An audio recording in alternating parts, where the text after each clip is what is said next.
For years, we've heard how two-factor authentication is the fix to all our cyber worries. We expect having 2FA means we are impervious to any cyber attack. We type in our password, we enter our code, and that's it. We expect we are secure. However, not all two-factor authentication methods offered are equally secure. In fact, some of the most common versions people rely on can still be bypassed in a rather trivial ways. For a good attacker, or sometimes just a persistent attacker who has too much time, the 2FA that you use is not always going to be the golden shield. In this video, we're going to break down 4 ways attackers still get past 2FA by showing real compromises of major companies like Uber, Twitter, and MGM to show how this actually plays out. And don't be fooled. Just because these studies are related to major companies does not mean that these attacks cannot and will not happen to you. Stay till the end as we'll explain how you can protect yourself against each of these attacks. Before we get into the attacks, just in case anyone is not aware what 2FA or MFA is, I just want to cover that. MFA just means multi-factor authentication. In normal English, it means that you are just using more than one method to prove it's really you. Usually this is a mix of the following. Something you know, like a password, something you have, like a phone or a security key, and something that you are, like a fingerprint or your face. So when you log in with a password and then approve a code on your phone, that is MFA. More specifically, that is two-factor authentication. And this matters a lot because people talk like MFA is just one singular thing. However, it isn't. A text message code, a push notification, an authenticator app, and a physical security key all count as MFA. And this is the key point. They do not all give you the same level of protection, and this is what we're going to look into. The first method is MFA fatigue, or also known as prompt bombing. This attack starts due to the attacker already having the password. This part can be easier than people think. If you have a master password, for example, White Monster Rocks 23, and you're using that on different sites, and these other sites have been compromised, like that's not quite monster.com, attackers will just attempt that password that you've used on the compromised site and with the email that you registered with. They will then use this to perform the MFA attack. They will spam the victim with approval prompts over and over until one of 2 things happen.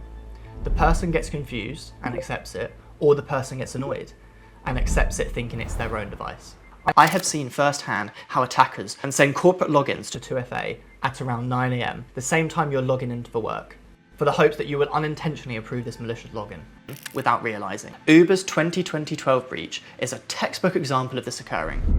Reuters reported that the attacker got into a contractor's Uber account after the person accepted a two-factor login approval following multiple requests from the malicious actor.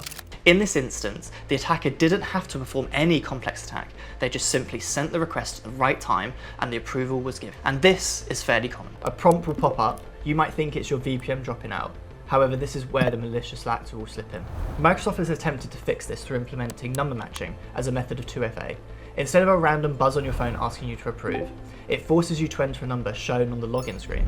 This sounds like a small change. However, instead of you tapping blindly to approve, you now have to provide a number that is only shown on the attacker screen. Due to this, you won't have this number, and thus the attack is mitigated. The second method is SIM swapping. This is what happens when your second factor is really just your phone number, and someone manages to steal the phone number itself. A lot of people think SMS-based 2FA means the code is tied to your phone, and it really isn't. It's tied to your mobile phone number, and if an attacker convinces the telecom provider to move that number onto a SIM card they control, your texts, your reset links, and your one-time passcodes are all going to start going to them instead of you. And this is why SIM swapping is so nasty. It does not just attack one account, it attacks the root of which you use for 2FA, and the attack is going to be much more than compromising one account, as they will then use this to get into all of your accounts where you use your phone number. An example of this can be seen from the DOJ, where Joseph James O'Connor and his co-conspirators used a SIM swapping attack to steal cryptocurrency valued at nearly 800,000, and that O'Connor separately took part in the 2012 attack on Twitter. If your security depends heavily on SMS, be careful of someone going for your phone number. The practical fix here is straightforward. Do not use SMS as your main protection for high-value accounts if you can avoid it.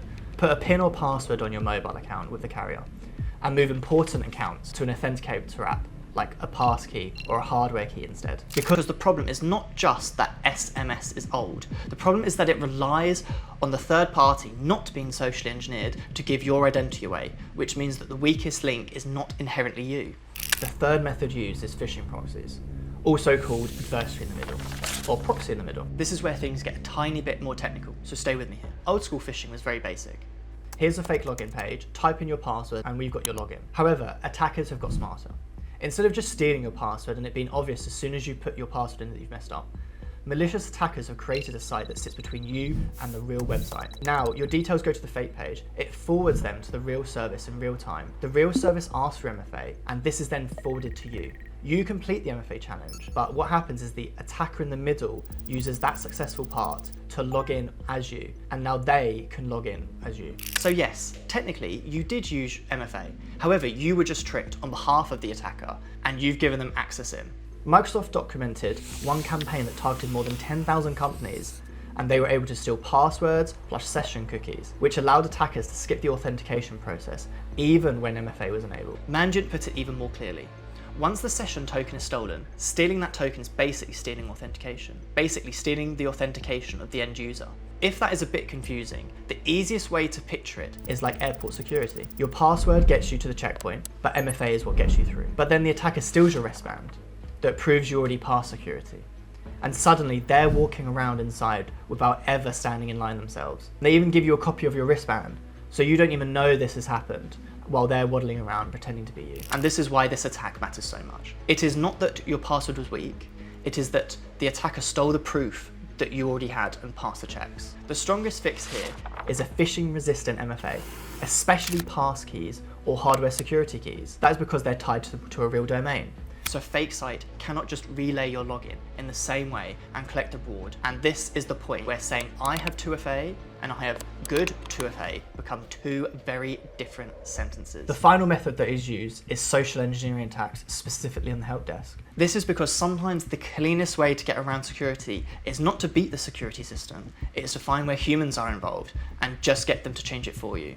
The Twitter hack is a perfect case study in this. New York's Department of Finance Services found the attackers called employees pretending to be from the help desk, claiming there was a VPN issue. They then sent them a fake VPN login page and got the employees to approve the MFA prompts during the sign-in process. DFS also said that the most secure of MFA here would have been a physical security key, which would have blocked this attack. As simple as this, and because of that, they were able to bypass MFA by directly targeting the recovery path, which was the help desk. If you scale this up a tiny bit, this is exactly what happened in the MGM attack.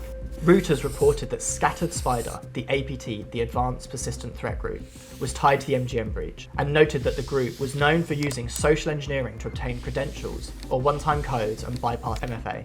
AP reported guests had trouble using hotel card keys, and that some slot machines went dark. MGM later said that the incident would cause about 100 million hits. So what's the fix for this? Well, this is partly technical and partly procedural. For companies, you need to look at restricting who can reset MFA. You also need to restrict where MFA can be registered from. Require trusted devices, trusted locations, stronger identity checks, and escalation for sensitive changes. Because if your help desk can be social engineered, your MFA rollout is unfortunately not as secure as you might think. So, what can we learn from all four of these attacks? By far, the best course of action is having a phishing resistant MFA. This is typically a hardware security key, called a YubiKey. We would recommend having at least 3 of these. So one is for normal use, one is a backup, and one is an additional backup in case you really somehow lose the other 2. CISA says phishing resistant MFA is the standard that organizations should strive for. Microsoft say passkeys are almost impossible to phish. Mandiant explicitly recommends hardware-based MFA, and FIDO2 as a defense against modern session stealing attacks. But rounding this all off, the honest takeaway is this: any 2FA is better than no MFA. If your second factor authentication could be spammed, phished, rerouted, socially reset, or worked around with a stolen session, there is room for improvement. Good MFA still matters. Great MFA just matters more.